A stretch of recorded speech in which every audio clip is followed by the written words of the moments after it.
हरे कृष्णा। सो आज का जो हमारा चैप्टर है उसका शीर्षक है the passing away of Bhishma Dev in the presence of Lord Krishna, या भगवान कृष्ण की उपस्थिति में भीष्म देव का देह त्याग। तो पहला पार्ट हम पिछले हफ्ते कर चुके हैं, अब हम दूसरा पार्ट करने जा रहे हैं। तो शुरू करने से पहले मंगलाचरण कर लेंगे सब लोग। ओम ज्ञानतिमिरान्धस्य ज्ञानाञ्जनशलाकया चक्षुरुन्मिलितं येन तस्मै श्रीगुरुवे नमः।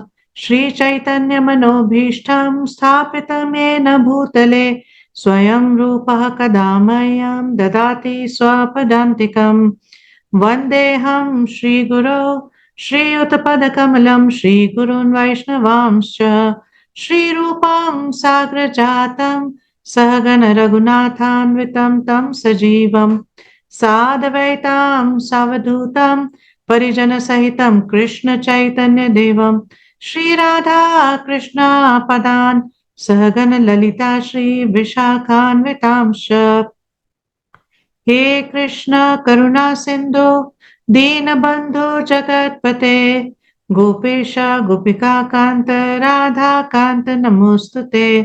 तप्त कांचन गौरांगी राधे वृंदावनेश्वरी वृषभानुसुते देवी प्रणमामि हरिप्रिये। वाञ्छाकल्पतरुभ्यश्च कृपा सिन्धुभ्येव च पतितानां पावनेभ्यो वैष्णवेभ्यो नमो नमः।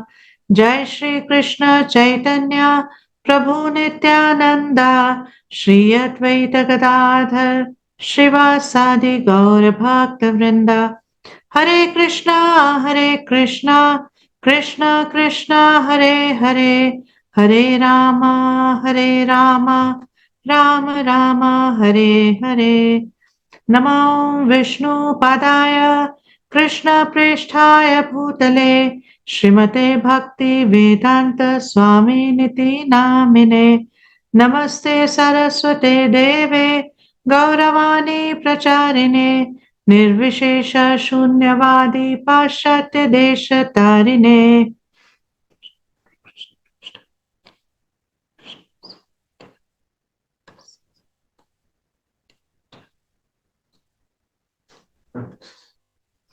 ओके, तो हम भागवतम से पहले कुछ और मंत्र जो है उनको चैंट करते हैं, और कुछ मंगलाचरण में हमारे और मंत्र भी हैं, तो आप हमारे साथ उनको भी कर सकते हैं। ओम नमो भगवते वासुदेवाय। ओम नमो भगवते वासुदेवाय। ओम नमो भगवते वासुदेवाय। नारायणं नमस्कृत्य नरं चैव नरोत्तमं देवीं सरस्वतीं व्यासं ततो जयमुदीरयेत्। शृण्वतां स्वकथा कृष्ण पुण्यश्रवणा कीर्तना हृदयन्तस्तु भद्राणि विधुनोति सुहृत्सतां। नष्टप्रायेषु भद्रेषु नित्यं भागवत सेवया भगवती उत्तम श्लोके भक्तिर्भवती नैष्ठिकी। ओके, सो ये हमारा नवा चैप्टर है, the passing away of Bhishmadev in the presence of Lord Krishna. तो ये चैप्टर इन भागों में डिवाइडेड है। पहले से 11वें श्लोक में हमने देखा कि युधिष्ठिर और बहुत सारे बाकी सारे पांडव और बहुत सारे जो है ऋषि गण जो है वो मिलने गए भीष्मदेव से, और कृष्ण भी गए। और ये ऋषिगण क्यों गए हैं? क्योंकि एक तो वहां पे कृष्ण है, और दूसरा वो जानते हैं कि भीष्मदेव अपना शरीर छोड़ने वाले हैं, तो उनसे मिलने के लिए गए। 12वें से 17वें में हमने देखा श्लोक में कि भीष्मदेव जो है युधिष्ठिर महाराज को कहते हैं कि हालांकि आप लोग सब जो है इतने पुण्यात्मा है, लेकिन आपको भी अपने जीवन में इतने कष्ट सहने पड़े, तो इसका क्या मतलब है? इसका मतलब है कि ये भगवान का प्लान है, क्योंकि आप लोग जो है पुण्यात्मा है, आपने अपने पिछले जन्मों के कर्मों को नहीं सहा है, ये कृष्ण की इच्छा से हुआ है। फिर 18वें से 24वें में हमने देखा कि भीष्मदेव जो है वो कृष्ण की जो एक सुप्रीम पोजीशन है, परम भगवान कृष्ण को ग्लोरीफाई करते हैं। अब हम 25वें से जो है 49 तक करेंगे। 25वें से 28वें में हम देखेंगे कि किस तरह से भीष्म देव जो है युधिष्ठिर महाराज को किस तरह से राज्य करना चाहिए उसके बारे में बताएंगे। और फिर 29 से 43 तक हम देखेंगे भीष्म देव जो है अब अपना शरीर छोड़ने के लिए तैयार है और भगवान को अलग अलग प्रकार से भगवान को उससे प्रार्थना कर रहे हैं। और फिर 44 से हम 49 तक देखेंगे कि किस तरह से भीष्म देव का जब प्रस्थान हुआ, जब उन्होंने अपने शरीर को त्याग दिया, तो उसके बाद बाकी लोगों ने क्या किया। तो ये बहुत बहुत अच्छा मतलब फर्स्ट कैंटो में अगर हम देखेंगे तो ये मतलब कई चैप्टर्स हैं जो बहुत जिसमें बहुत रस भी है और बहुत सारी शिक्षाएं भी हैं। तो ये वो चैप्टर हैं जिसमें रस भी बहुत ज्यादा है और शिक्षाएं भी बहुत ज्यादा है। तो हम 25वें से शुरू करते हैं। तो 25वें में सूत गोस्वामी बोलते हैं, सूत गोस्वामी ने कहा, भीष्मदेव को इस प्रकार आग्रहपूर्ण स्वर में बोलते देखकर महाराज युधिष्ठिर ने समस्त महर्षियों की उपस्थिति में उनसे विभिन्न धार्मिक कृत्यों के अनिवार्य सिद्धांत पूछे। तो हमने इससे पहले क्या देखा, हिस्ट्री, इसकी हिस्ट्री क्या है कि युधिष्ठिर महाराज जो है युद्ध के बाद जब उनको सम्राट बना दिया गया और पूरी पृथ्वी का सम्राट बन गए वो, लेकिन वो बहुत ज्यादा विचलित थे ये सोचकर कि मेरी वजह से इतने लोगों का संहार हुआ, इतना नरसंहार इसलिए हुआ है क्योंकि मुझे राजगद्दी पे बैठना था या बिठाना था, ऐसा सोच के, और बहुत ज्यादा विचलित थे। और उनको लग रहा था कि जो पाप कर्म मैंने इकट्ठे किए हैं वो किसी तरह से इनसे छुटकारा नहीं पाया जा सकता।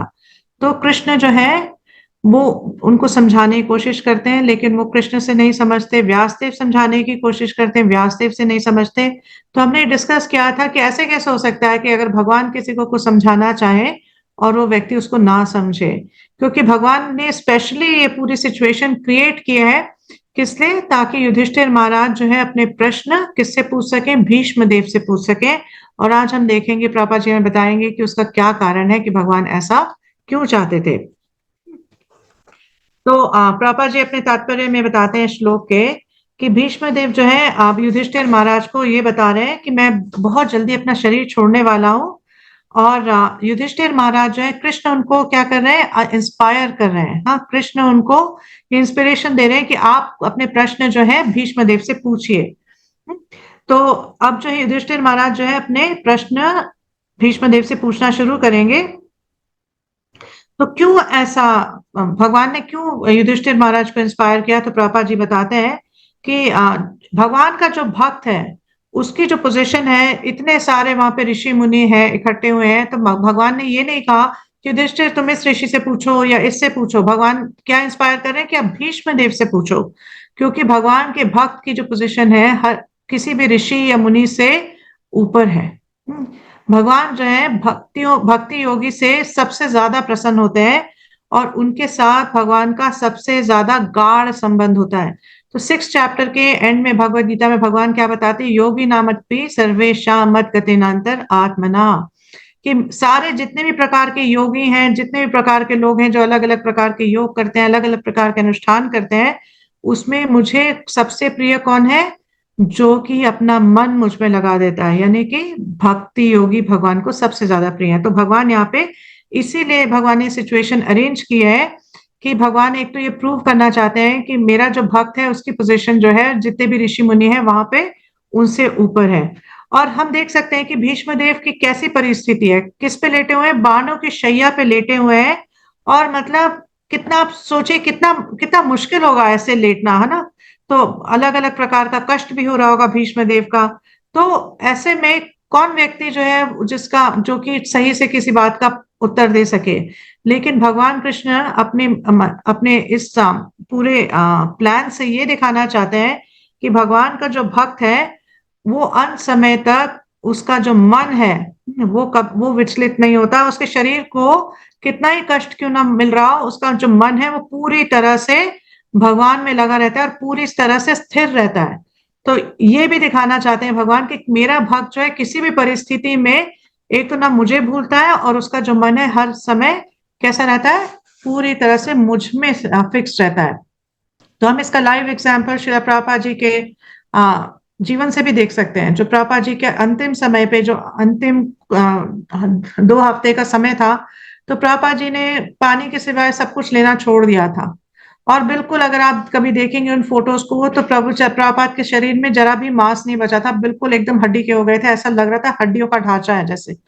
लेकिन उस स्थिति में भी प्रभुपाद जो है भागवतम को क्या कर रहे थे, भागवतम के ऊपर अपनी टिप्पणी दे रहे थे, भगवान भागवतम के ऊपर अपनी कमेंट्री दे रहे थे।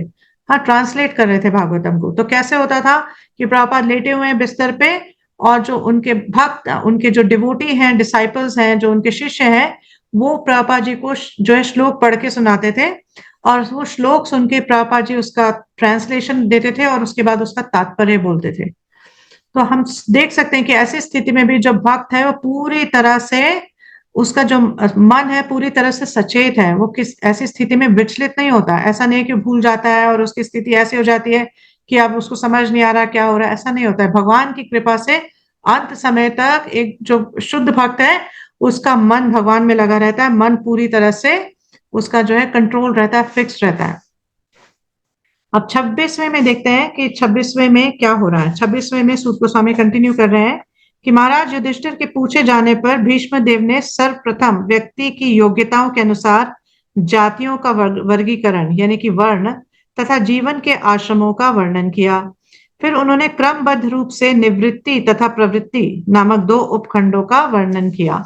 तो जब मतलब युधिष्ठिर महाराज ने प्रश्न पूछा, तो अब जो है युधिष्ठिर महाराज ने क्या पूछा था, युधिष्ठिर महाराज ने उनसे पूछा था कि धार्मिक कृत्यों के अनिवार्य सिद्धांत बताइए। तो अब और जो भीष्म देव है अब वर्ण आश्रम के बारे में बता रहे हैं कि वर्ण, अलग अलग वर्ण क्या है, अलग अलग आश्रम क्या है। और ये भी बता रहे हैं कि दो तरीके हैं भगवान के पास जाने के, निवृत्ति मार्ग और प्रवृत्ति मार्ग।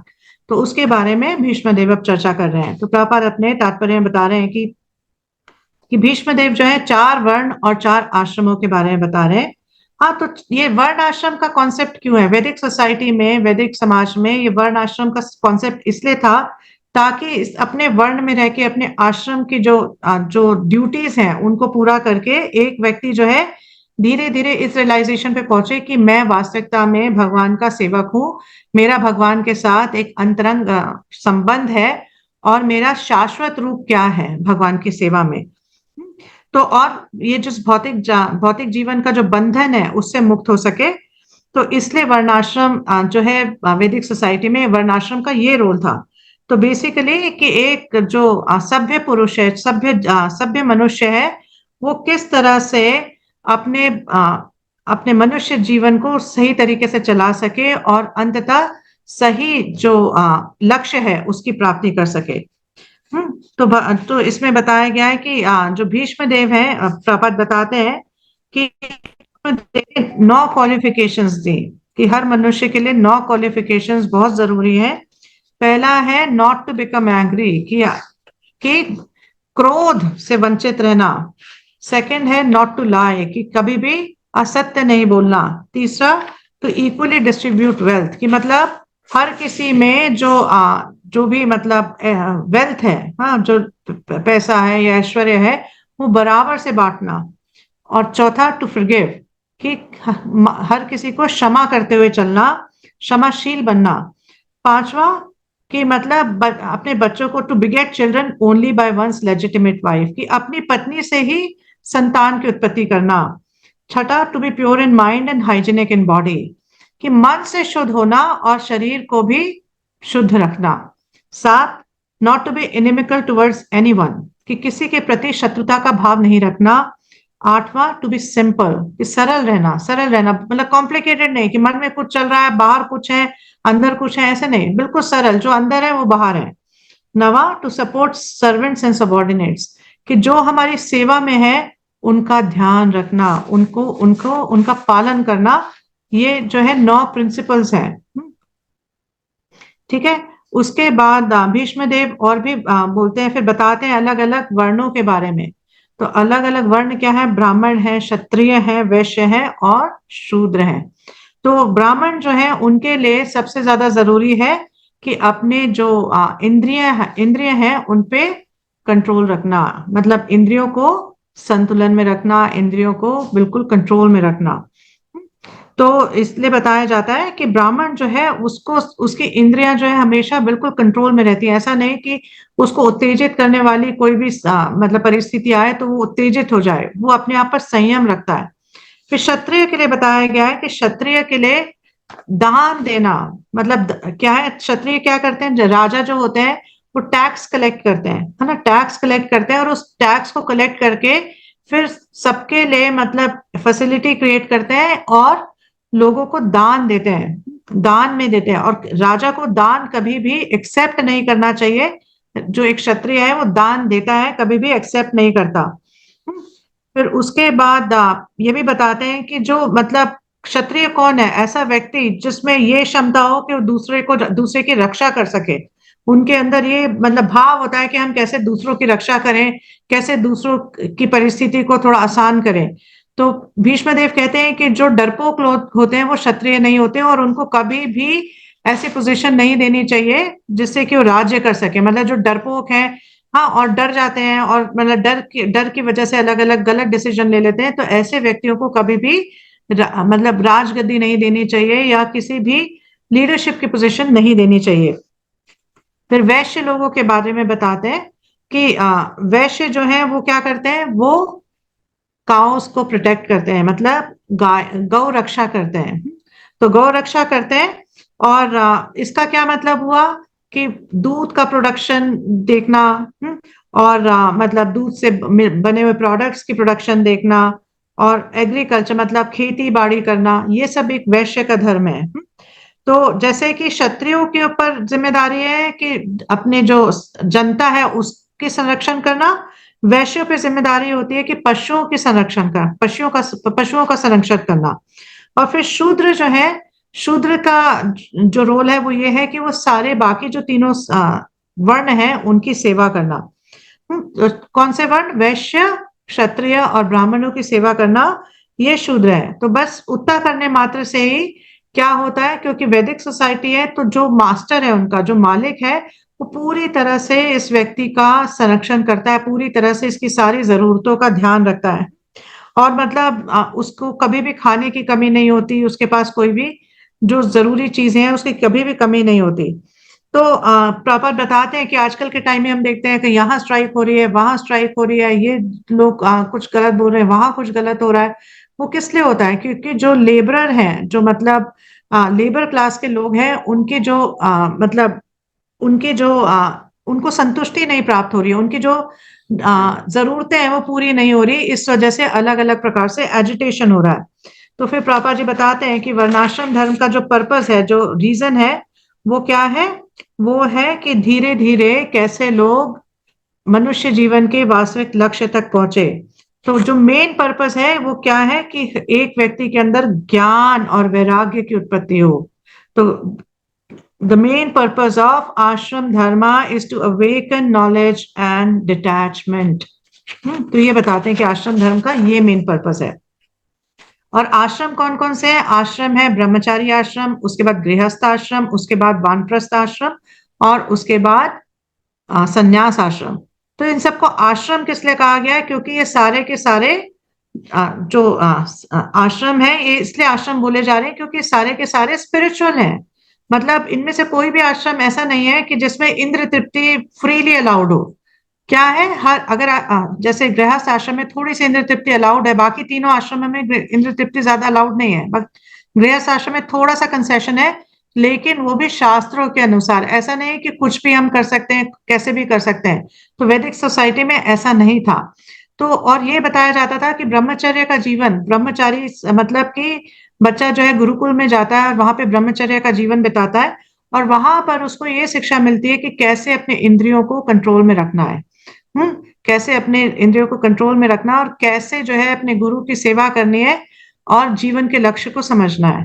फिर जब वो गृहस्थ आश्रम में इसलिए आता है, सारे जो ब्रह्मचारी हैं वो आगे ब्रह्मचारी नहीं रहते, कुछ जो है गृहस्थ बन जाते हैं। जब गृहस्थ आश्रम में आता है, क्योंकि उसकी ऐसी ट्रेनिंग हो रखी होती है, तो गृहस्थ आश्रम में भी आकर वो अपनी इंद्रियों को संयम में रख पाता है, क्योंकि ही इज ऑलरेडी ट्रेन्ड। तो वो जो है इंद्र तृप्ति के कार्य में ऐसा नहीं कि बस मतलब बिना किसी छूट, बिना किसी रोक टोक के जैसे मर्जी आए उसमें लग जाए, ऐसा नहीं।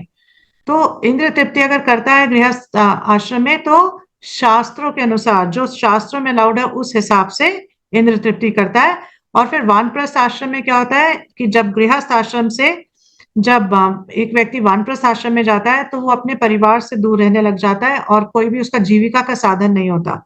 वो क्या करता है, अलग अलग प्रकार की तपस्या करके अपने जीवन को भगवान को समर्पित करता है। और संन्यास में क्या होता है कि संन्यास में वो अकेला रहता है। वानप्रस्थ में पत्नी के साथ रह सकता है, लेकिन संन्यास में वो अकेला, पत्नी को भी अपनी पत्नी को अपने बच्चों के सुपुर्द करके ऐसा व्यक्ति जगह जगह पे जाता है और क्या करता है, लोगों को भगवान के बारे में बताता है, उनको आध्यात्मिक ज्ञान देता है।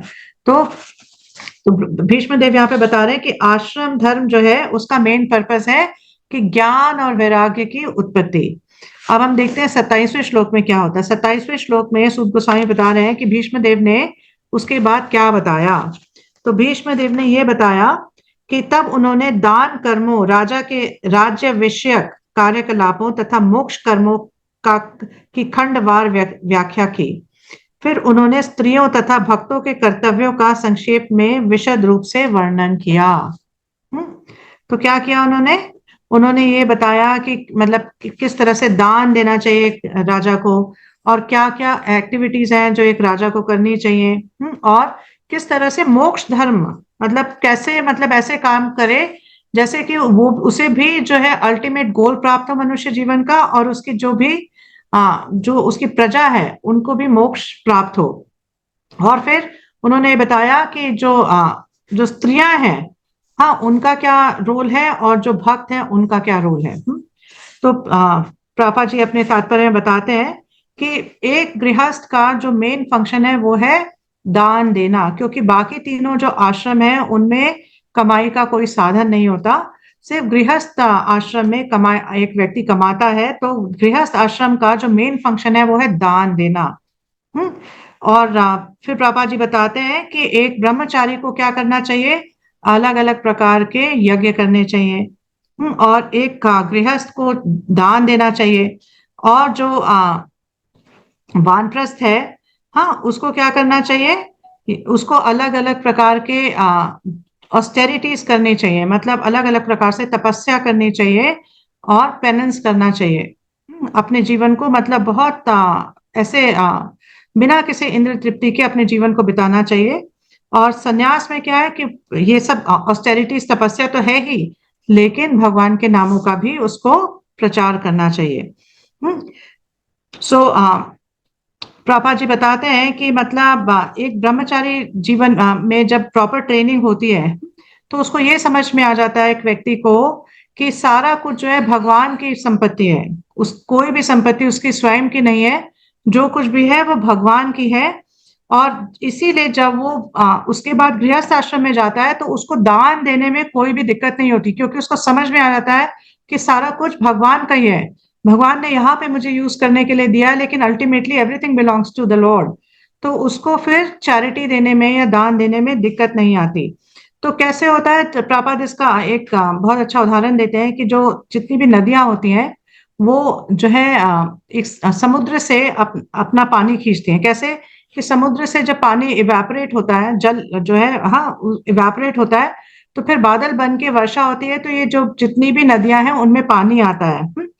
तो उसके बाद क्या होता है, ये नदियां जाकर वापस कहाँ मिल जाती हैं, समुद्र में मिल जाती हैं।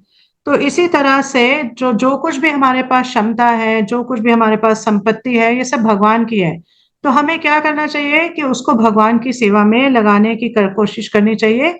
और यही हमारे जीवन का एक्चुअली में परफेक्शन है। यही परफेक्शन है। फिर प्रभा जी बताते हैं कि किस तरह से काम किया जाना चाहिए।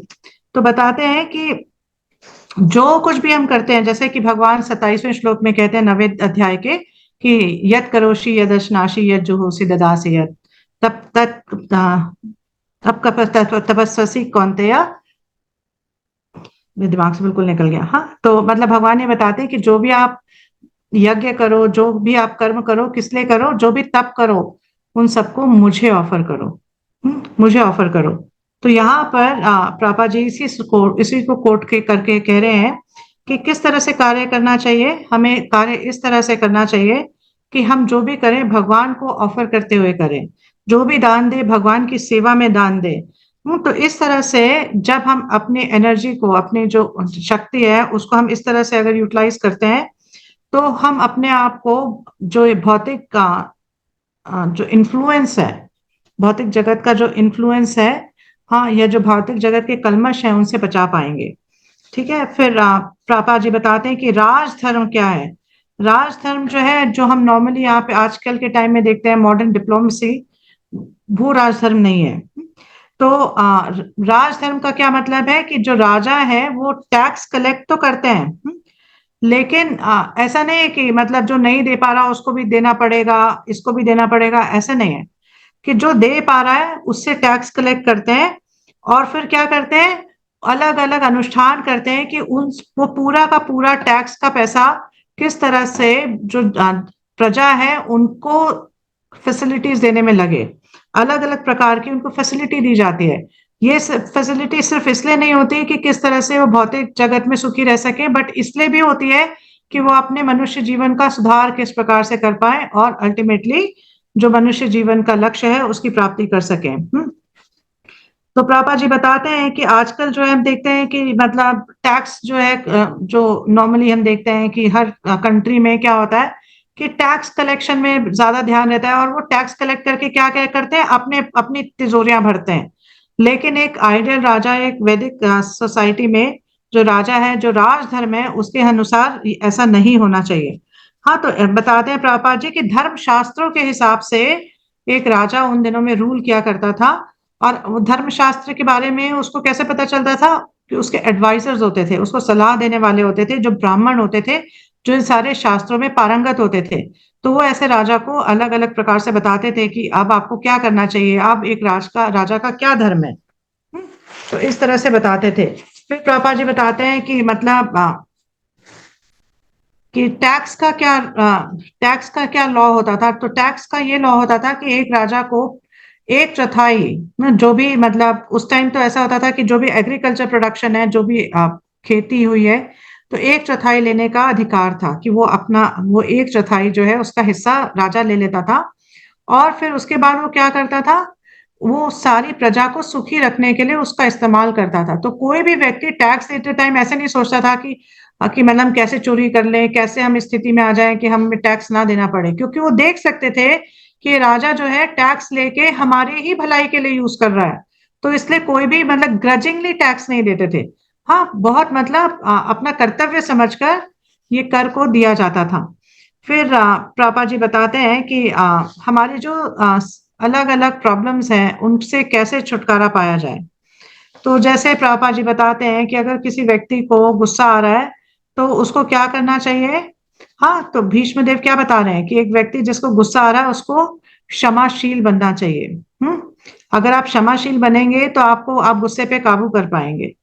फिर ऐसा व्यक्ति जिसके अंदर बहुत मतलब ऐसी इच्छाएं आ रही हैं जो कि सही नहीं है, तो उसको क्या करना चाहिए। तो उसको अलग अलग प्रकार के प्लान्स नहीं बनाने चाहिए कि अच्छा मैं ये करूंगा, मैं वो करूंगा, मुझे ऐसा करना है, वैसा करना है।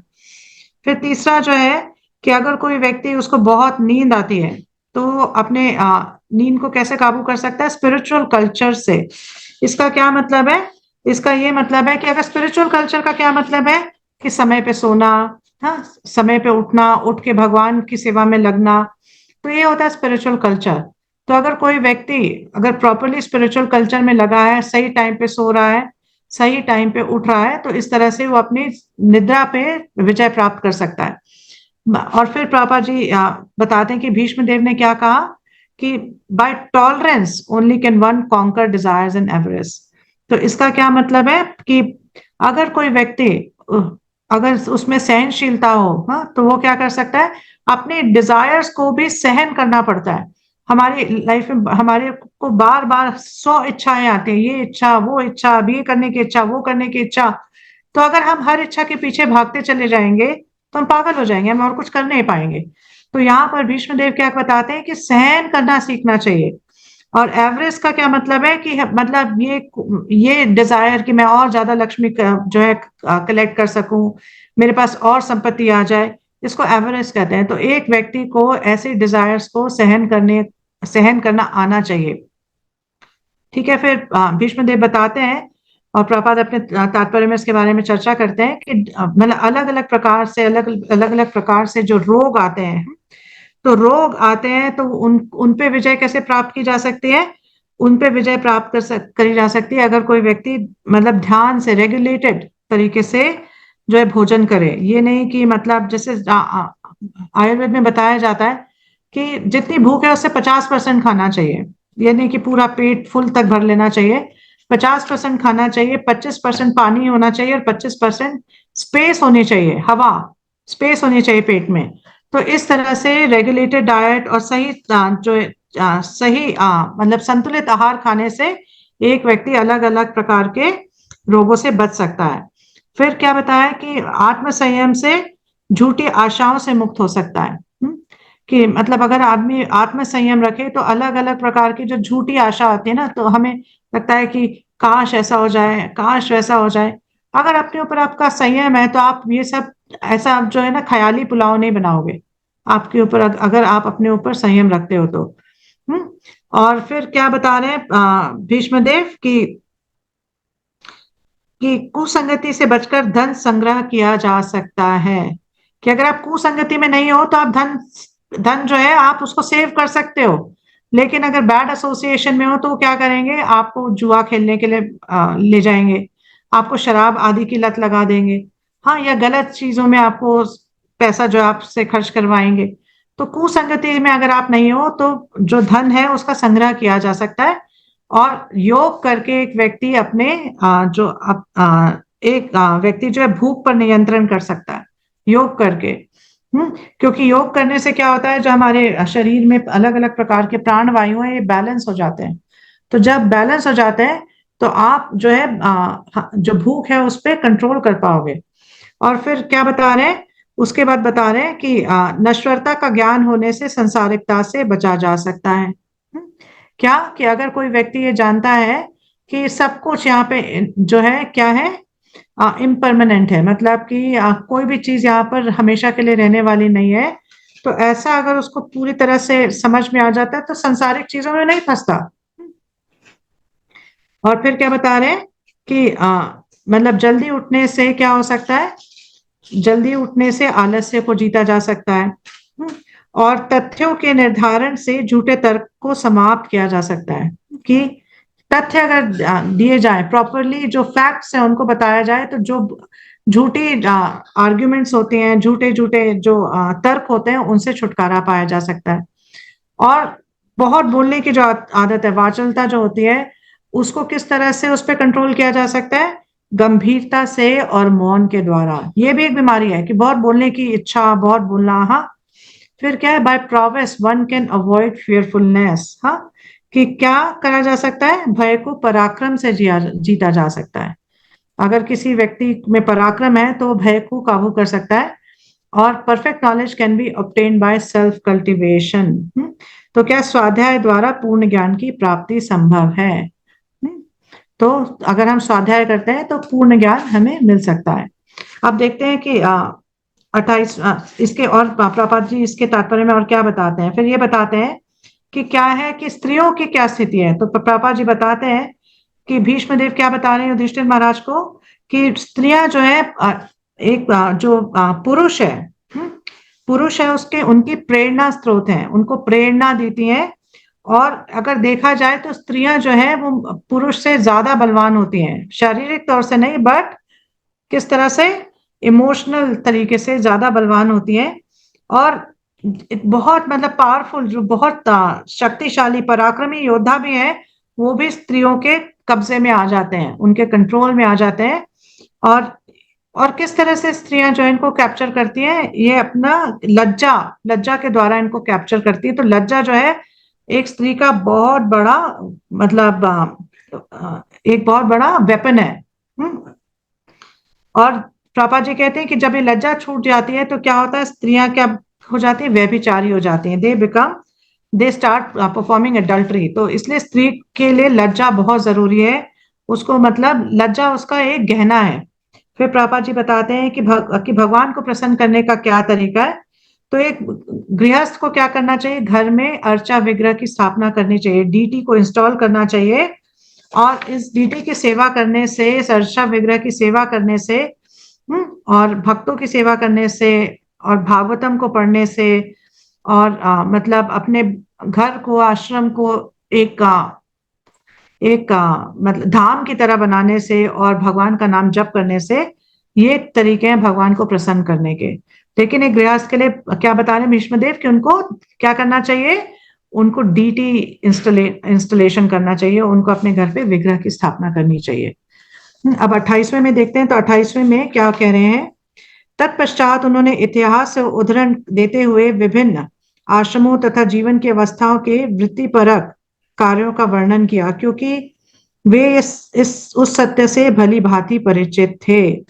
फिर उसके बाद क्या बताया उन्होंने? मतलब अलग अलग आश्रमों, हाँ, अलग अलग जीवन की अवस्थाओं के बारे में बताया, क्योंकि भीष्मदेव को इन बातों का ज्ञान था। तो फिर प्रभा जी बताते हैं कि वैदिक साहित्य जो है, कई बार हम सुनते हैं कि माइथोलॉजी, हम सुनते हैं हिंदू माइथोलॉजी। एक्चुअली वैदिक साहित्यों में कोई भी चीज माइथोलॉजी नहीं है। कोई भी ऐसा नहीं है कि कोई भी चीज जो है वो गलत है, या जो ये जो है घटनाएं जो है, ये मतलब किसी ने मन गढ़ंत बना दी है, ये मतलब बस एक कथा है। ऐसा नहीं है, ये वास्तविकता में हुआ है। जो भी हमारे वैदिक शास्त्रों में वर्णन है, उस वास्तविकता में पूर्व समय में हो रखा है सब कुछ। लेकिन बस एक क्रोनोलॉजिकल ऑर्डर में नहीं है। हाँ, कि मतलब ऐसा नहीं है कि मतलब तिथि क्रमानुसार इसको प्रस्तुत नहीं किया गया, बस यही है। लेकिन ये सारा कुछ जो है एक्चुअल हिस्ट्री है। और कभी हम सोच सकते हैं कि अरे हमने तो एक पुराण में पढ़ा था ऐसे हुआ, फिर हम दूसरे पुराण में पढ़ा कि सिमिलर वही कथा जो है थोड़ी डिफरेंट तरीके से हुई, तो इसको कैसे समझें? तो प्रभुपाद इसको एक्सप्लेन करते हैं कि बहुत हर इतने ब्रह्मांड है, तो कोई कथा जब हमारे शास्त्र में आती तो किसी ब्रह्मांड की आती, कभी कोई कथा किसी ब्रह्मांड की आती है। तो हर ब्रह्मांड में जो सेम अगर इवेंट्स होते भी हैं, तो कुछ ना कुछ उनमें कई बार डिफरेंस होता है। इसलिए ये कथाएं जब अलग अलग पुराणों में हम सुनते हैं, तो कई बार हम देखेंगे कि उनके अंदर कुछ ना कुछ डिफरेंस होता है। ठीक है। अब देखते हैं 29th में क्या हो रहा है। 29th में हम देख रहे हैं कि ये श्लोक आ रहा है कि धर्मार्थ काम मोक्षांश्च सहोपायान यथा मुने नानाख्यानेतिहासेषु वर्णयन् आस तत्त्ववित्। Sorry, 29th verse. धर्मं प्रवर्ततस्तस्य स कला प्रत्युपास्थिता यो योगिनश्चंद मृत्योर्वांछिता तत् उत्तरायणः। कि अब क्या हो रहा है? अब जो है, जब भीष्म देव वृत्ति परक कर्तव्यों का वर्णन कर रहे थे, तब सूर्य उत्तरी गोलार्ध की ओर चला गया।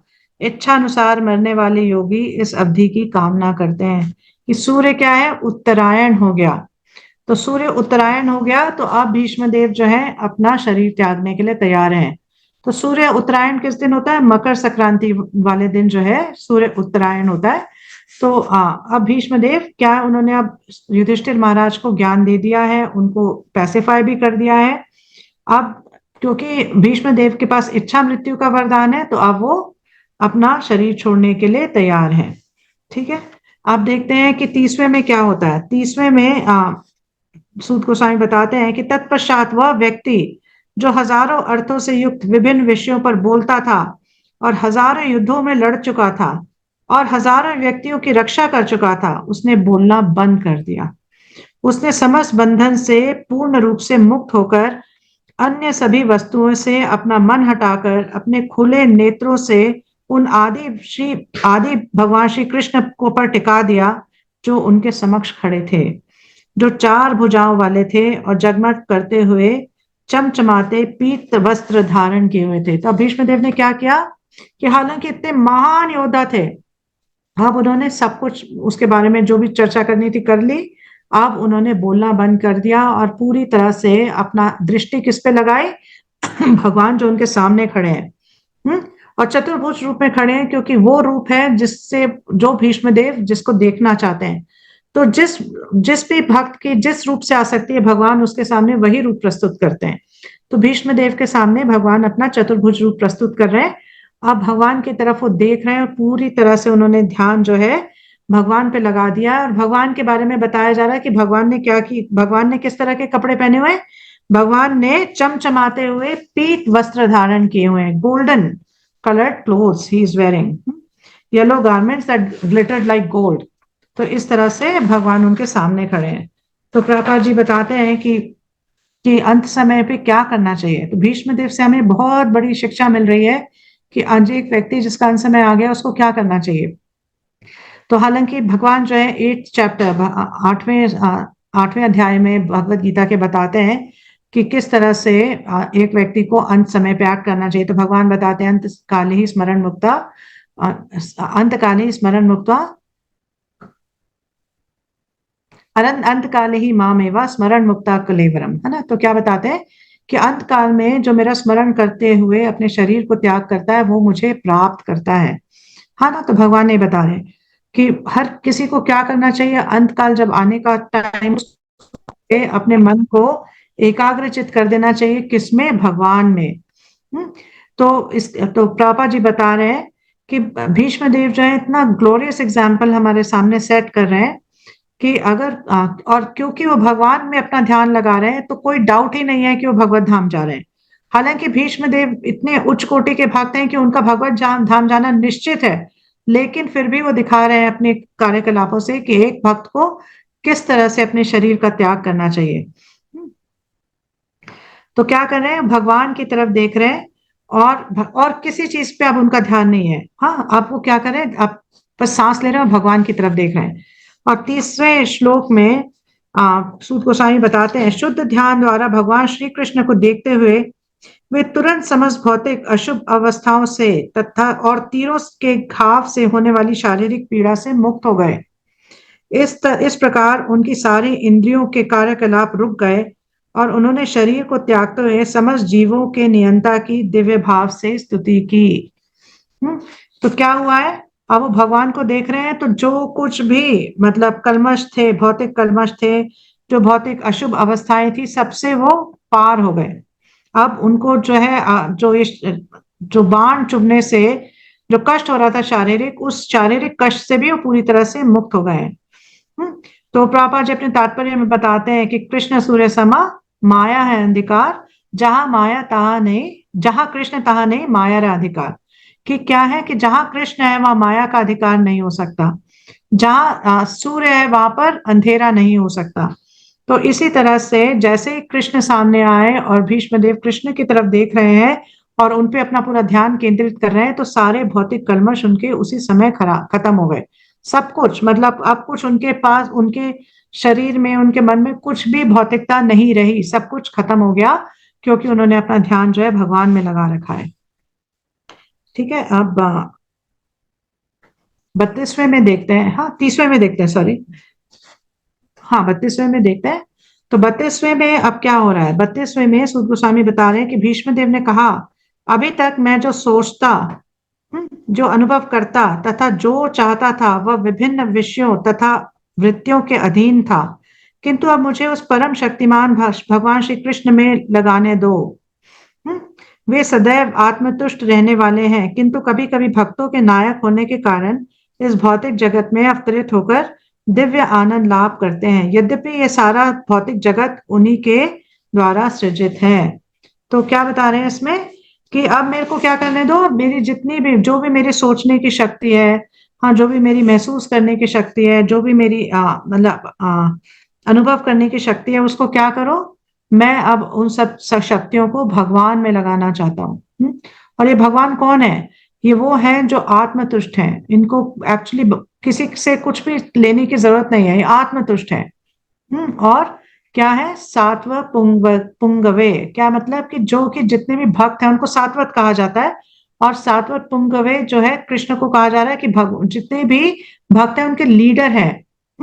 और क्या करते हैं, वो यहाँ पर आते हैं, हाँ यहाँ पे भौतिक जगत में आते हैं और फिर अपने अलग अलग कार्यकलाप करते हैं, अलग अलग लीलाएं करते हैं। तो मैं ऐसे भगवान में अब अपनी जो है पूरी शक्ति लगाना चाहता हूँ, पूरा ध्यान ऐसे भगवान में लगाना चाहता हूँ।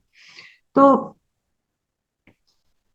प्रभुपाद जी अपने तात्पर्य में बताते हैं कि अगर कोई व्यक्ति अगर कोई व्यक्ति शुद्ध भक्त बनना चाहता है तो उसको क्या करना चाहिए, उसको अपना पूरा ध्यान जो है भगवान में लगाना चाहिए पूरी तरह से।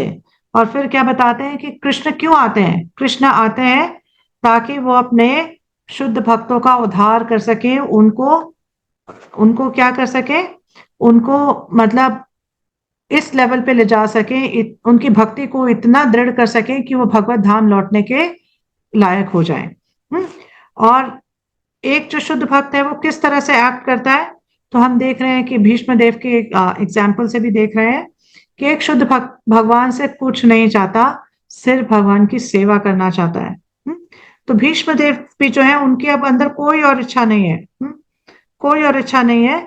और फिर प्रभा जी बताते हैं कि इच्छाओं का दमन नहीं किया जा सकता, इच्छाएं जो है हमेशा आती रहती हैं, लेकिन हमारी हमें क्या करना चाहिए, अपनी इच्छाओं को सही डायरेक्शन देनी चाहिए कि इंद्र तृप्ति के में से हटाकर हमें क्या करना चाहिए, भगवान की सेवा में अपनी इच्छाओं को लगाना चाहिए। और हम देखेंगे कि प्रपाद इस पे प्रकाश डालते हैं कि भगवान अलग अलग लोगों के साथ, अलग अलग जीवों के साथ अलग अलग तरीके का संबंध रखते हैं। तो जैसे कोई एक साधारण मनुष्य है, हाँ, जो कि क्या करना चाह रहा है, इस भौतिक जगत में इंद्र तृप्ति करना चाह रहा है, तो भगवान क्या करते हैं, एक उसका मतलब जो उसको कर्म है उसको सैंक्शन करते हैं, और जो उसको मतलब उसका रिजल्ट मिलना चाहिए उसको सैंक्शन करते हैं, और जो भी वो एक्टिविटीज कर रहा है उसका उसको विटनेस करते हैं, उसका उसका हिसाब रखते हैं। तो और भगवान लेकिन कभी भी एक अभक्त को ये नहीं बताते कि अरे तुम भगवत धाम कैसे लौट सकते हो, लेकिन भक्त की लाइफ में भगवान क्या करते हैं, भक्त की लाइफ में भगवान जो है ददामी बुद्धि योगम तम, एक भक्त को ऐसे मतलब डायरेक्शन देते हैं कि किस तरह से वो भगवत धाम लौट सके, by lighting the lamp of knowledge in the heart, ज्ञान दीपेन भास्वता, है ना। तो भगवान एक भक्त को ये अंदर से ये प्रेरित करते हैं कि किस तरह से वो उनको प्राप्त कर सके। 33वें श्लोक में हम देख रहे हैं कि भीष्मदेव क्या कहते हैं कि श्री कृष्ण अर्जुन के घनिष्ठ मित्र हैं, वे इस धरा पर अपने दिव्य शरीर सहित प्रकट हुए हैं, जो तमाल वृक्ष सदृश नीले रंग का है। उनका शरीर तीनों लोकों, उच्च, मध्य तथा अघोलोक में हर एक को आकृष्ट करने वाला है। उनका चमचमाता पीतांबर और चंदन चर्चित मुख कमल मेरे आकर्षण का विषय बने, और मैं किसी प्रकार के फल की इच्छा ना करूं। तो यहाँ पर क्या बता रहे हैं, उनको किस तरह से संबोधित कर रहे हैं, विजय सखे। विजय सखे मतलब विजय किसको संबोधित करता है, विजय अर्जुन को संबोधित करता है। और जैसे हमने पहले पढ़ा था कि भगवान कैसे कैसे खुश होते हैं जब उनको उनके प्रिय भक्तों के नामों के साथ उनको पुकारा जाए, तो भगवान उससे बहुत प्रसन्न होते हैं। तो यहाँ पे इसलिए भीष्मदेव क्या कर रहे हैं, भगवान को विजय सखे के नाम से बुला रहे हैं, अर्जुन के घनिष्ठ मित्र ऐसे भगवान को संबोधित कर रहे हैं। तो प्रभुपाद जी अपने तात्पर्य में बताते हैं कि भगवान जो है अपनी अंतरंगा शक्ति के द्वारा इस जगत में आते हैं, और मतलब कहीं पे भी जो कोई भी भगवान को देखता है, किसी भी लोक में क्यों ना हो, वो भगवान की सुंदरता को देखकर, भगवान की जो बॉडीली फीचर्स है उनको देखकर पूरी तरह से आकृष्ट हो जाता है।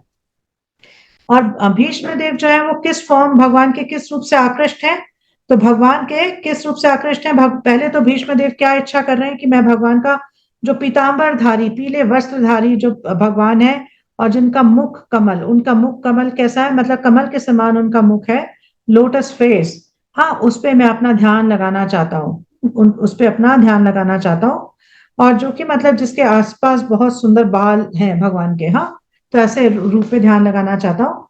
तो प्रभा जी बताते हैं कि मतलब बाणों की शैया पे लेटे हुए किसका, कौन से रूप का ध्यान कर रहे हैं भीष्मदेव, भीष्मदेव उस रूप का ध्यान कर रहे हैं, भगवान का पार्थ सारथी रूप, जिसमें भगवान जो है अर्जुन के सारथी बने हैं, हाँ, उस रूप को भीष्मदेव याद कर रहे हैं, भीष्मदेव जो है उस रूप पे मेडिटेट कर रहे हैं।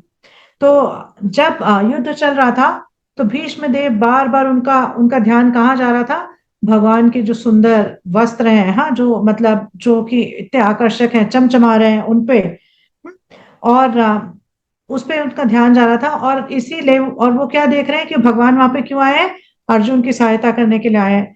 तो इसलिए अब अर्जुन को भी वो एडमायर कर रहे हैं, अर्जुन के प्रति भी मतलब अपना सम्मान प्रकट कर रहे हैं, ये कहते हुए विजय सखे, कि भगवान जो है आपके घनिष्ठ मित्र हैं। तो इसलिए जो भीष्मदेव इस तरह से विजय सखे नाम से भगवान को संबोधित कर रहे हैं। तो ऐसा बताया जा रहा है, प्रभुपाद जी बता रहे हैं कि एक्चुअली भीष्म देव जो है उनका जो रसा है भगवान के साथ जो एक रस है, पांच जो प्राइमरी रस हैं, जो पांच मुख्य रस हैं वो है शांत, हाँ, दास्य, साख्य, वात्सल्य और माधुर्य। तो भीष्म देव जो है उनमें से किस रस में है? दास्य रस में है। और लेकिन भगवान का जो के साथ वीर रस का स्वादन करना चाहते हैं। तो पांच जो है मुख्य रस है और सात गौण रस हैं। उन सात गौण रसों में वीर रस भी है। तो भगवान के इसके साथ जो है वीर रस का आस्वादन करना चाहते हैं। और वो भगवान को उस पार्थसारथी रूप में देखना चाहते हैं, पार्थसारथी रूप में देखना चाहते हैं।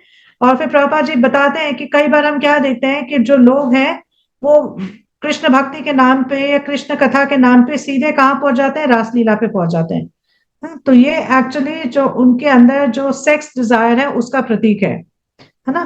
क्योंकि अगर कोई एक प्रॉपरली सिचुएटेड भक्त है तो उसके लिए अर्जुन के साथ भगवान का संबंध या गोपियों के साथ भगवान का संबंध में कोई डिफरेंस नहीं है। वो उतना ही खुश होता है अर्जुन के साथ भगवान के संबंध के बारे में सुनकर जितना कि वो भगवान का गोपियों के साथ संबंध के बारे में सुनकर खुश होता है। तो वो इस तरह से डिस्क्रिमिनेट नहीं करता कि अरे चलो चलो मैं रासलीला सुनता हूँ, नहीं। उसके लिए भगवान के बारे में हर कथा, भगवान की हर लीला जो है वो बहुत मतलब आकर्षक होती है। अब 34वें श्लोक में हम देखते हैं तो क्या बता रहे हैं? 34वें श्लोक में, हाँ, युद्ध क्षेत्र में जहां मित्रतावश श्री कृष्ण अर्जुन के साथ रहे थे, भगवान कृष्ण के लहराते केश घोड़ों की टापों से उठी धूल से धूसरित हो गए थे और श्रम के कारण उनका मुखमंडल पसीने की बूंदों से भीग गया था। मेरे तीक्ष्ण बाण से बने घावों ने से इन अलंकरणों की शोभा उन्हें अच्छी लग रही थी। मेरा मन उसी श्री कृष्ण के पास चले। तो क्या कह रहे हैं कि मैं उस श्री कृष्ण में अपना ध्यान लगाना चाह रहा हूँ जो कि युद्ध भूमि पे थे, जहाँ के उनके केश जो है वो उड़ रहे थे। और जो है मतलब क्या हो रहा था? और उनपे क्या धूल लग गई थी, क्योंकि जो मिट्टी उड़ रही थी उससे धूल लग गई थी। और उनका जो चेहरा है, मुखमंडल है, वो उसपे पसीना आ रहा था और वो पसीना चमक रहा था। और जब मैं अर्जुन पे बाण चला रहा था तो भगवान वो बाण क्या कर रहे थे? अपने ऊपर ले रहे थे। और क्या देखने को मिल रहा था कि उनके शरीर में जगह जगह से खून आ रहा है। हम्म? तो ऐसा जो रूप है भगवान का वो मैं देखना चाहता हूँ। तो बहुत प्रभुपाद जी इसका बहुत सुंदर तात्पर्य देते हैं कि मतलब भीष्म देव जो है भगवान के साथ उनका जो है दास्य रस में संबंध है। तो तो हम इससे सोच सकते हैं कि मतलब एक भक्त क्यों देखना चाहेगा कि मेरे बाणों से जो भगवान के शरीर से जो खून निकला मैं वो देखना चाहता हूँ। तो आचार्य हमारे बताते हैं कि भगवान जो है भगवान पे क्या करते हैं? भगवान पे कई बार हम जैसे फूल बरसा के भगवान भगवान पे फूल डालते हैं ना, फूल डालते हैं, पुष्पांजलि करते हैं, इस तरह से भगवान की पूजा करते हैं। तो भीष्म देव भगवान की पूजा कैसे कर रहे हैं? अपने बाणों को छोड़ के। तो दोनों में सिमिलैरिटी है, कोई डिफरेंस नहीं है। तो एक भगवान के साथ एक भक्त का जो रस होता है वो उस रस से भगवान की पूजा करता है। तो भीष्म देव कैसे कर रहे हैं? अपने बाण छोड़ के भगवान की पूजा कर रहे हैं। और फिर मतलब ऐसा भी लग रहा है कि ना भीष्म देव जो है उनको पछतावा हो रहा है इस बात का कि मैंने अपने बाणों से भगवान का जो शरीर है उसको घायल किया। लेकिन प्रभुपाद जी बताते हैं कि भगवान के शरीर को घायल होने का या दर्द होने का कोई संभावना ही नहीं है। भगवान का शरीर हमारे शरीर की तरह भौतिक शरीर नहीं है, वो पूरी तरह से आध्यात्मिक है। हम्म। तो लेकिन भगवान प्रकट कर रहे हैं ये खून के छींटे और खून अलग अलग जगह से खून प्रकट कर रहे हैं। किस लिए? अपने भक्त को आनंद देने के लिए। हाँ, और भगवान भी आनंदित हो रहे हैं और ये दिखा रहे हैं कि तुम्हारे जो बाण है वो उसको मैं स्वीकार कर रहा हूँ इस तरह से कि जैसे तुम मेरे पे फूल बरसा रहे हो। तो उसको दिखाने के लिए भगवान जो है अपने शरीर से जो है खून पे खून दिखा रहे हैं, बट वास्तविकता में रक्त जो है मतलब जैसे हम लोग का रक्त निकलता है वैसे भगवान के शरीर से रक्त नहीं निकलता।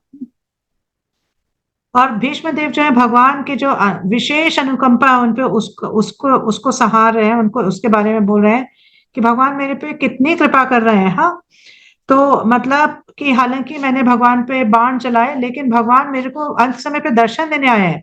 तो इसका क्या मतलब है कि भगवान जो है उन भीष्म का उन पे बाण चलाना भगवान को बुरा नहीं लगा, भगवान ने उसको बड़े प्रेम से स्वीकार किया।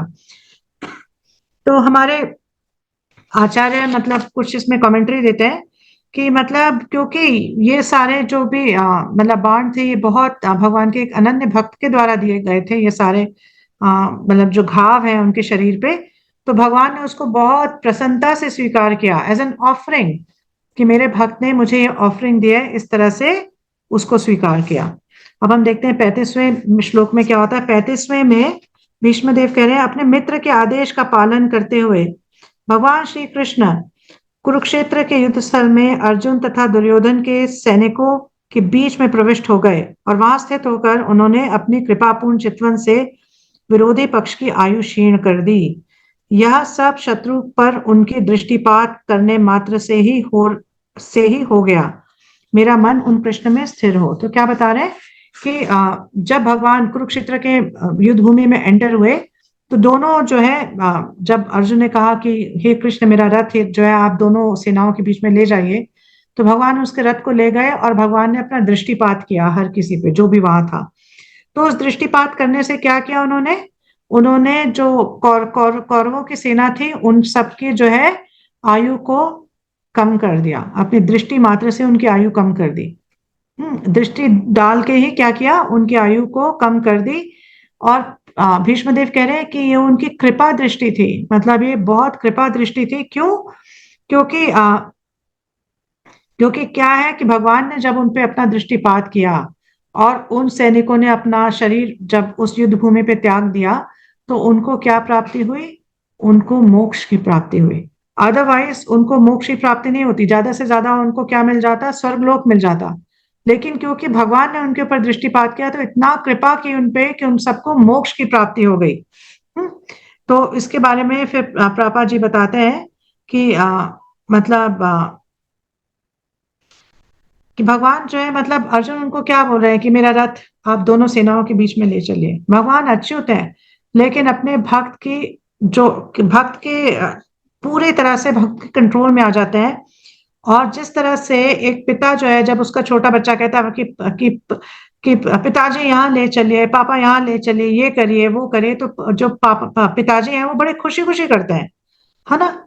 एक जो एक पिता है बड़े खुशी खुशी करते हैं वो अपने बच्चे के हिसाब से। तो उसी तरह भगवान भी जो है पूरी तरह से अपने भक्त के कंट्रोल में आ जाते हैं, और जो भक्त उनसे रिक्वेस्ट करता है वो भगवान करते हैं। तो इसके बाद मतलब कई बार प्रभा जी बताते हैं कि ऐसा लग सकता है कि कुरुक्षेत्र के युद्ध भूमि में भगवान पांडवों के प्रति कुछ ज्यादा ही पक्षपात कर रहे थे, बट ऐसा नहीं है। भगवान ने अपनी कृपा दृष्टि से सबको मोक्ष प्रदान किया। तो एक्चुअली भगवान जब कहते हैं कि मतलब मैं सबको सबके प्रति संभाव हूं, तो उसका हम एग्जाम्पल यहाँ पर देख सकते हैं। हम्म, ठीक है। तो आप देखते हैं 36वें श्लोक में क्या हो रहा है। 36वें श्लोक में भीष्मदेव बता रहे हैं कि जब युद्ध क्षेत्र में अर्जुन अपने समक्ष सैनिकों तथा सेनापतियों को देखकर अज्ञान से कलुषित हो रहा लग रहा था, तब भगवान ने उसके अज्ञान को दिव्य ज्ञान प्रदान करके समूल नष्ट कर दिया। उनके चरण कमल सदैव मेरे आकर्षण के लक्ष्य बने रहे। तो क्या बता रहे हैं कि अर्जुन जो है विचलित हो गए। जब दोनों सेनाओं को अर्जुन ने देखा, तो ऐसा नहीं है कि अर्जुन को डर लगा। अर्जुन के अंदर इतनी कंपैशन है, इतना करुणा है कि वो देख रहे हैं कि मतलब इस युद्ध में कितने लोगों का संहार हो जाएगा, कितने लोग मर जाएंगे। तो अर्जुन जो है विचलित हो गए। तो मतलब अर्जुन जो है परेशान हो गए कंपैशन के वजह से। लेकिन क्या किया भगवान ने? उसको भगवत गीता का ज्ञान देकर पूरी तरह से जिस अज्ञान ने अर्जुन को ढक लिया था उसको पूरी तरह से हटा दिया। और इसलिए अर्जुन क्या कहते हैं अंत में? करिष्ये वचनम तवा, कि आप जो कहेंगे मैं करने को तैयार हूँ। तो फिर पापा जी बता रहे हैं कि पहले कैसा होता था? ऐसा नहीं होता था जैसे आजकल होता है कि प्रेसिडेंट और प्राइम मिनिस्टर अपने ऑफिस में बैठे हैं और सेना को ऑर्डर दे रहे हैं, अच्छा आप जाइए अटैक करिए। इस तरह से नहीं होता था। उन दिनों में क्या होता था? जो राजा थे या सेनापति थे वो फ्रंट से लीड करते थे, वो आगे से लीड करते थे, वो सेना का नेतृत्व करते थे, आगे वो खड़े होते थे और सेना उनके साथ साथ या पीछे चलती थी। तो बताते हैं कि पहले जमाने में इस तरह से युद्ध हुआ करता था वैदिक टाइम्स में। और जो नागरिक हैं उन ऐसा नहीं होता था कि बॉम्ब डाला कोई भी मर गया, या कुछ मिसाइल फेंकी कोई भी मर गया, ऐसा नहीं होता था। युद्ध भूमि में जो योद्धा आए हैं सिर्फ उनकी मृत्यु होती थी। जो नागरिक हैं, जो योद्धा नहीं है, हाँ जैसे वैश्य हैं या शूद्र हैं, जो योद्धा नहीं है, तो उनके, या ब्राह्मण है जो योद्धा नहीं है, तो उनको कोई भी प्रकार का कष्ट नहीं पहुंचाया जाता था। सिर्फ योद्धा जो लोग हैं वो इकट्ठे होते थे और युद्ध उनके बीच में होता था। तो इसलिए प्रभा जी बता रहे हैं कि मतलब इस तरह से पूरा अरेंजमेंट था। और भगवत गीता बोलकर भगवान ने अर्जुन के अज्ञान को नष्ट किया। दरअसल भगवत गीता बोलना अर्जुन के अज्ञान को नष्ट करने के लिए नहीं था। भगवान ने सिर्फ अर्जुन को माध्यम बनाया ताकि हमारा अज्ञान जो है उसका नाश हो सके। आप 37वें श्लोक में देखते हैं तो क्या कह रहे हैं कि मेरी इच्छा को पूरी करते हुए तथा अपनी प्रतिज्ञा तोड़कर वे रथ से नीचे उतर आए, उसका पहिया उठा लिया और तेजी से मेरी ओर दौड़े। जिस तरह कोई सिंह किसी हाथी के को मारने के लिए दौड़ पड़ता है, इसमें उनका उत्तरीय वस्त्र भी रास्ते में गिर गया। तो क्या हुआ कि भगवान जो है, तो प्रपाद इस घटना के बारे में बताते हैं कि एक दिन जब युद्ध हुआ तो अर्जुन ने बहुत भयंकर युद्ध किया। तो जब दुर्योधन ने देखा तो वो बहुत परेशान हो गया कि मतलब इस तरह से अगर अर्जुन युद्ध करेगा और इतने लोगों को मार देगा तो हम लोग कैसे जीतेंगे। तो जब वो अपने खेमे में वापस आया तो उसने भीष्म पितामह के पास गया, भीष्म देव के पास गया और क्या कहा कि आप ठीक से युद्ध नहीं कर रहे हैं, क्योंकि आप तो सर्वश्रेष्ठ योद्धा हैं, आपके सामने तो कोई भी नहीं टिक सकता। अगर आप ठीक से युद्ध कर रहे होते तो आज अर्जुन इतना संहार कैसे कर पाता। तो ये पांडवों ऐसा मतलब, क्योंकि आप जो है उनकी तरफ पार्शियल हैं, हालांकि आप मेरी सेना में हैं और मेरे सेनापति हैं, लेकिन आपका जो पूरा स्नेह है वो पांडवों के प्रति है, इसलिए आप ठीक से युद्ध नहीं कर रहे। तो इस तरह से बहुत सारे ऐसे वचन जो है वो भीष्मदेव को सुनाता है। तो भीष्मदेव क्षत्रिय हैं, तो मतलब भीष्मदेव जब ये देखते हैं और समझ जाते हैं कि भाई ठीक है, दुर्योधन की अगर ये इच्छा है तो कृष्ण का कोई प्लान रहा होगा। तो क्या कहते हैं, दुर्योधन को अपने मतलब तरकश से 5 बाण निकालते हैं और कुछ मंत्र पढ़ते हैं और ये कहते हैं कि ये 5 बाणों से कल मैं 5 पांडवों का संहार कर दूंगा। हाँ, तो दुर्योधन ने देख के बड़ा खुश हो जाता है। लेकिन फिर उसको ये शंका होती है कि भीष्म देव जो है ये अर्जुन की, स्पेशली अर्जुन के प्रति उनका बहुत ज्यादा लगाव है और सारे पांडवों के प्रति स्नेह है। तो कहीं ऐसा ना हो कि रातों रात इनका जो है मन बदल जाए। तो वो क्या करता है दुर्योधन, वो भीष्म देव को कहता है कि ये 5 बाण आप मेरे को दे दीजिए, मैं आपको सुबह दूंगा। भीष्म देव कहते हैं ठीक है। अगले दिन और अब ये हो गया और अर्जुन दुर्योधन जो है बाण लेके चले गए। लेकिन भगवान जो है अंतर्यामी है ना, भगवान परमात्मा स्वरूप में हर किसी के अंदर है। तो भगवान को ये ज्ञात हो जाता है कि ऐसे भीष्मदेव ने 5 बाण दुर्योधन को दिए। तो उस दिन अर्जुन को लेके जाते हैं दुर्योधन के पास और अर्जुन को कहते हैं कि बहुत पहले आपने दुर्योधन की सहायता की थी, जिसमें आपको उसने एक वर मांगने के लिए कहा था। तब आपने वर नहीं मांगा था। तब दुर्योधन ने कहा था कि आप कभी भी ये वर मांग लेना, ये मैं मतलब इसको ये वर मैं आपको दूंगा, आप कभी भी मेरे से कुछ भी एक चीज मांग लेना। तो समय आ गया है पार्थ, चलो और पांचों के पांचों बाण जो है उनसे मांग लो। तो अर्जुन जाते हैं, वो दुर्योधन को कहते हैं कि भीष्म देव के 5 बाण आप मेरे को दे दीजिए। तो दुर्योधन क्योंकि मतलब क्षत्रिय हैं और उन्होंने वचन दे रखा है तो वो 5 बाण उनको दे देते हैं। तो जब अगले दिन भीष्मदेव मांगते हैं दुर्योधन से तो वो कहते हैं कि कल रात को अर्जुन आए थे कृष्ण के साथ और वो 5 बाण ले गए। तो भीष्मदेव समझ जाते हैं कि ये अर्जुन को कैसे पता चला कि मैंने 5 बाण निकाले, तो इसका मतलब ये कृष्ण का प्लान है। तो भीष्मदेव कहते हैं कि मैंने कल रात को ये शपथ ली थी कि मैं आज पांचों पांडवों का संहार कर दूंगा, 5 बाण निकाल के रखे थे, लेकिन मेरी ये योजना जो है कृष्ण ने विफल कर दी। तो आज मैं ये प्रतिज्ञा लेता हूं, आज मैं प्रतिज्ञा लेता हूं कि भगवान ने ये कहा था युद्ध शुरू होने से पहले कि मैं अस्त्र नहीं उठाऊंगा, मैं आपको अस्त्र उठवाऊंगा। ये मेरी प्रतिज्ञा है कि भगवान मैं आपको अस्त्र उठाऊंगा, क्योंकि आपने मेरा जो प्लान था उसको पूरी तरह से विफल कर दिया है। तो अब उसी बात को याद कर रहे हैं कि किस तरह से भगवान ने अस्त्र ना उठाने की मतलब प्रतिज्ञा की थी।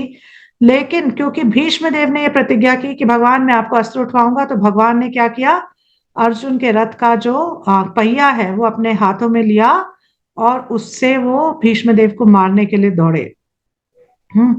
तो भीष्मदेव इस बात को याद कर रहे हैं कि अपने भक्त की प्रतिज्ञा को रखने के लिए, ऑब्वियसली अर्जुन की रक्षा करने के लिए, क्योंकि भीष्मदेव इस प्रकार से युद्ध कर रहे थे कि अर्जुन की मृत्यु निश्चित थी अगर कृष्ण जो है बीच में नहीं आते। तो कृष्ण जो है सारे बाणों को अपने ऊपर ले रहे थे और अर्जुन की रक्षा करने के लिए और भीष्म की प्रतिज्ञा का सम्मान करने के लिए उन्होंने क्या किया, इस चक्र को अपने हाथ में उठाया, इस पहिए को हाथ में उठाया और भीष्मदेव की ओर दौड़ गए। तो भीष्मदेव इस बात का ध्यान रख रहे हैं और इसको याद करें कि भगवान जो है मतलब अपनी कृपावश अपने भक्तों की वाणी को अपनी वाणी से ज्यादा सम्मान देते हैं। फिर 38वें में देखते हैं क्या हो रहा है। 38वें में बोलते हैं, भगवान श्री कृष्ण जो मोक्ष के दाता हैं, वे मेरे अंतिम गंतव्य हो।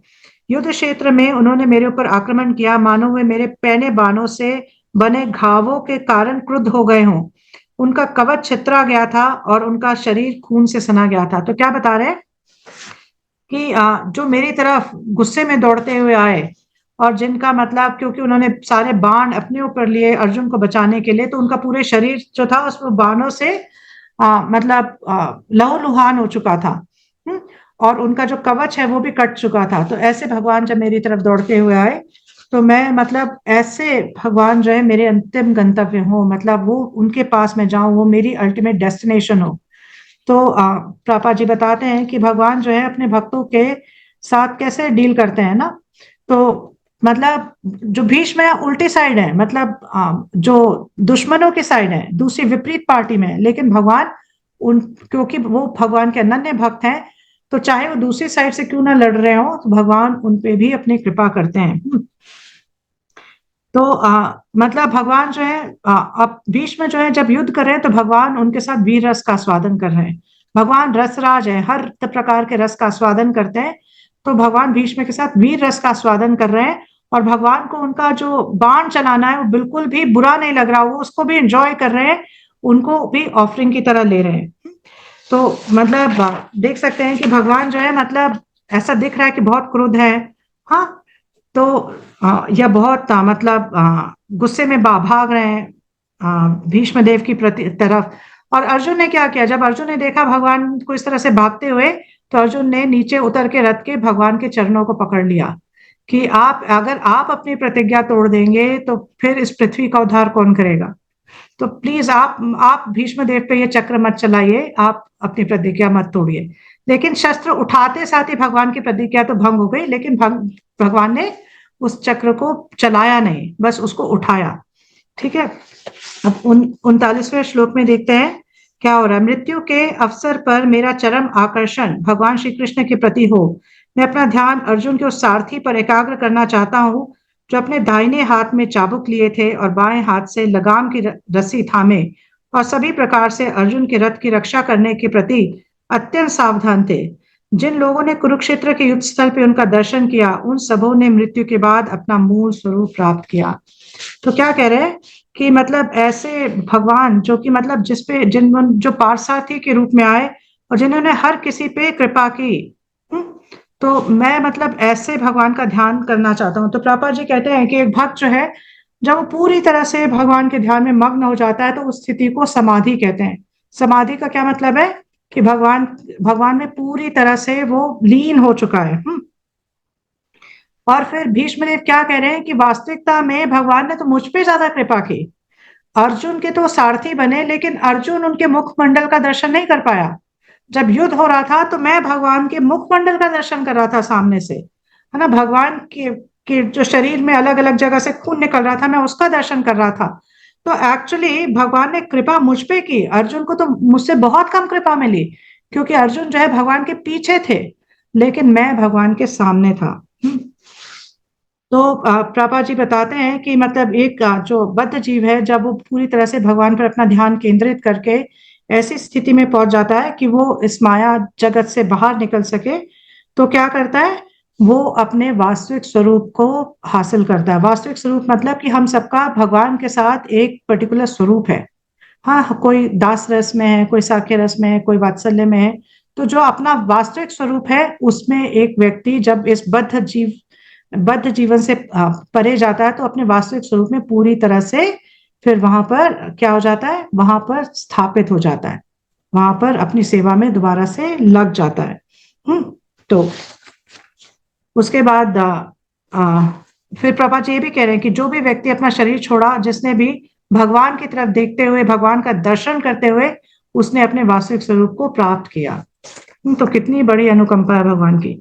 आप 40वें श्लोक में देखते हैं कि आप जो भीष्म देव है किनको याद करेंगे, गोपियों को याद करेंगे। भीष्म देव कह रहे हैं, मेरा मन उन भगवान श्री कृष्ण में एकाग्र हो, जिनकी चाल तथा प्रेम भरी मुस्कान से ब्रज धाम की रमणियां गोपियों को आकृष्ट कर ने ब्रजधाम की रमणियों को आकृष्ट कर लिया। भगवान के अंतर्धान हो जाने पर गोपिकाओं ने भगवान की लाक्षणिक गतियों का अनुकरण किया। तो क्या किस पे ध्यान लगा रहे हैं? वो भगवान के गोपियों पे ध्यान लगा रहे हैं, क्योंकि भगवान स्वयं बताते हैं कि जो गोपियां हैं वो मेरे मतलब सबसे उच्च कोटि के भक्त हैं, क्योंकि उन्होंने सब कुछ छोड़ दिया, अपनी सुध बुध छोड़ दी, घर बार छोड़ दिया, भगवान के लिए सब कुछ छोड़ दिया, लोक लाज छोड़ दी, सब कुछ का त्याग कर दिया भगवान की सेवा में। तो मतलब पूरी तरह से वो इतनी पागल हो गई भगवान के लिए कि जब भगवान रासलीला से गए तो वो भगवान के अलग अलग कार्यकलापों को इनैक्ट करने लगी। वो भगवान के अलग अलग गतिविधियों को का अनुकरण करने लगी, ताकि मतलब वो भगवान के ध्यान में इतनी पागल हो गई कि वो मतलब ऐसे करने लगे। कोई गोपी जो है कृष्ण का रूप लेके अलग अलग लीलाएं करने लगी, और बाकी जो है अलग अलग, जो कोई पूतना का रोल करने लगी, कोई किसी का रोल करने लगी। इस तरह से भगवान की लीलाओं को उन्होंने पूरी तरह से मतलब उनका अनुकरण किया। और प्रभुपाद जी बताते हैं कि मतलब जब एक भक्त इस लेवल पे पहुंच जाता है तो वो भगवान के मतलब सेम लेवल पे इन अ वे पहुंच जाता है। मतलब अब जो है भगवान जो है उसकी पूरी तरह से वश में आ जाते हैं। और वो पूरी तरह से भगवान को कंट्रोल कर सकता है। तो आप जो है याद कर रहे हैं भीष्मदेव गोपियों को अपने अंत समय पे, क्योंकि वो क्या कह रहे हैं कि वो सबसे उच्च कोटि के हैं। तो उन्होंने पहले अर्जुन को विजय सखे कहा, अर्जुन को मतलब ग्लोरीफाई किया। अब जो भीष्मदेव है गोपियों को ग्लोरीफाई कर रहे हैं कि जिस तरह से गोपियां पूरी तरह से भगवान के लिए पागल थी, मेरा भी ध्यान इस तरह से भगवान में पूरी तरह से लग जाए कि मैं बाकी अपनी सुध खो बैठूं, मेरे को कुछ भी और ध्यान न रहे। अब देखते हैं 41वें श्लोक में क्या होता है। 41वें में महाराज युधिष्ठिर द्वारा संपन्न राष्ट्रीय यज्ञ में विश्व के सारे महापुरुषों, राज्यों और विद्वानों की एक महान सभा हुई थी, और उस सभा में सबों ने कृष्ण की पूजा परम पूज्य भगवान के रूप में की थी। यह सब मेरी आंखों के सामने हुआ और मैंने इस घटना को याद रखा, जिससे मेरा मन भगवान में लगा रहे। तो राजसूय यज्ञ को याद करें कि जब सम्राट बने युधिष्ठिर महाराज, तो राजसूय यज्ञ का मतलब आयोजन हुआ। तो सॉरी, अभी नहीं, मतलब युद्ध के बाद नहीं, उससे पहले राजसूय यज्ञ का जब इंद्रप्रस्थ में उन्होंने राज्य किया, तब राजसूय यज्ञ का आयोजन किया। और वहां पर अग्र पूजा जब की गई तो सबने मतलब ऑलमोस्ट सबने शिशुपाल को छोड़कर बाकी सबने यूनानिमसली ये बात को अग्री किया कि कृष्ण की अग्र पूजा होनी चाहिए, ये परम भगवान है और इनकी पूजा होनी चाहिए। तो भीष्मदेव उसको याद कर रहे हैं कि किस तरह से भगवान जो है उनकी अग्र पूजा हुई। सबने सबसे पहले यज्ञ का कोई भी मतलब कार्यक्रम शुरू करने से पहले भगवान को सबसे पहले पूजा। तो भीष्मदेव उसको याद कर रहे हैं। अब 42वें श्लोक में क्या कह रहे हैं कि मैं अपने संपूर्ण मैं पूर्ण एकाग्रता से एक ईश्वर श्री कृष्ण का ध्यान कर सकता हूँ, जो मेरे जो इस समय मेरे सामने उपस्थित है, क्योंकि अब मैं प्रत्येक के हृदय में, यहाँ तक कि मनोधर्मियों के हृदय में भी रहने वाले उनके प्रति द्वैत भाव की स्थिति को पार कर चुका हूँ। वे सबों के हृदय में रहते हैं, भले ही सूर्य को भिन्न भिन्न प्रकार से अनुभव किया जाए, लेकिन सूर्य तो एक ही है। तब क्या कह रहे हैं कि मतलब भगवान जो है अलग अलग फॉर्म में अपने आप को विस्तृत करते हैं ना, जैसे परमात्मा स्वरूप में हम सबके अंदर है, भगवान अपने ओरिजिनल फॉर्म में अपने धाम में रहते हैं, और भगवान की जो शरीर की कांति और ब्रह्म ज्योति है उसको भी भगवान जो है मतलब प्रकट करते हैं। तो मतलब इस तरह से भगवान अलग अलग तरीकों से विस्तृत होते हैं अपने आप। हाँ, जिस तरह से सूर्य भी अलग अलग प्रकार से विस्तार करता है अपना, कहीं पे रोशनी है दिखती है, कहीं पे सूर्य का जो प्लैनेट है वो दिखाई देता है, इस तरह से। तो अब वो क्या कह रहे हैं कि मैं मतलब अब भगवान पे पूरी तरह से जो इस भौतिक जीवन के द्वंद्व है उनको पार कर चुका हूँ, पूरी तरफ से मैं अब भगवान पे अपना ध्यान केंद्रित कर सकता हूँ। 43 में अब क्या होता है, तब सूत गोस्वामी बताते हैं। सूत गोस्वामी ने कहा, इस प्रकार भीष्म देव ने मन, वाणी, दृष्टि तथा कार्यों से अपने आप को परमात्मा अर्थात पूर्ण पुरुषोत्तम भगवान श्री कृष्ण में लीन कर दिया और शांत हो गए और उनकी श्वास रुक गए। तो प्रभुपाद बताते हैं कि इसको कहते हैं निर्विकल्प समाधि। निर्विकल्प समाधि मतलब हर सारे इंद्रियों को उन्होंने पूरी तरह से भगवान में केंद्रित कर दिया। इसको इसलिए निर्विकल्प समाधि कहा जाता है, और उन्होंने अपने शरीर का त्याग कर दिया। तो क्या मतलब हम ये सोच सकते हैं कि क्या हम इस स्थिति पे पहुंच सकते हैं? तो प्रभुपाद जी कहते हैं कि हाँ, अगर नवदा भक्ति, जो 9 प्रोसेसेस है भक्ति के, उनमें हम लगे और उनको सिंसियरली करें, तो अल्टीमेटली हमें भी इस तरह की स्थिति मिल सकती है। अब कोई ये कह सकता है कि अरे भीष्म देव की पोजीशन हमें कैसे मिल सकती है, उनके सामने तो भगवान साक्षात खड़े हैं। तो प्रभुपाद जी कहते हैं कि भगवान और भगवान की वाणी में कोई डिफरेंस नहीं है, कोई भी डिफरेंस नहीं है। अगर आप भागवतम का अध्ययन करते हैं, भागवत गीता का अध्ययन करते हैं, और मतलब उन भगवान के शब्दों पर अपना ध्यान लगाते हैं कि भगवान ने क्या इंस्ट्रक्शन दिया है, तो it is as good as Krishna present, Krishna personally present. अब 44 में हम देखते हैं क्या होता है, 44वें में, कि यह जानकर कि भीष्म देव अनंत परम पूर्ण में लीन हो गए, वहां पर उपस्थित सारे लोग उसी तरह मौन हो गए जिस प्रकार दिन समाप्त होने पर पक्षी मौन हो जाते हैं। तो सब लोगों ने क्या किया, मतलब सब लोग वहां पर बिल्कुल मौन हो गए जब उन्होंने देखा कि किस प्रकार की मृत्यु जो है भीष्म देव को मिली है, और वो समझ पाए कि भीष्म देव कहाँ गए। भीष्म देव जो है वैकुंठ गए, हाँ, जहां पर भगवान अपने मतलब शाश्वत रूप में, पार्थ सारथी रूप में रहते हैं, उस वैकुंठ लोक की प्राप्ति भीष्म देव को हुई। ठीक है, क्योंकि उनकी यही इच्छा थी। आप 45वें में देखते हैं क्या कहते हैं, तत्पश्चात मनुष्यों तथा देवताओं ने सम्मान के में नगाड़े बजाए, तथा निष्ठावान राजाओं ने सम्मान तथा आदर आदर प्रकाशित किया, और आकाश से पुष्पों की वर्षा होने लगी। तो क्या हुआ कि अब जो है मतलब नगाड़े बज रहे हैं, क्योंकि भीष्मदेव कहाँ गए, वैकुंठ गए हैं।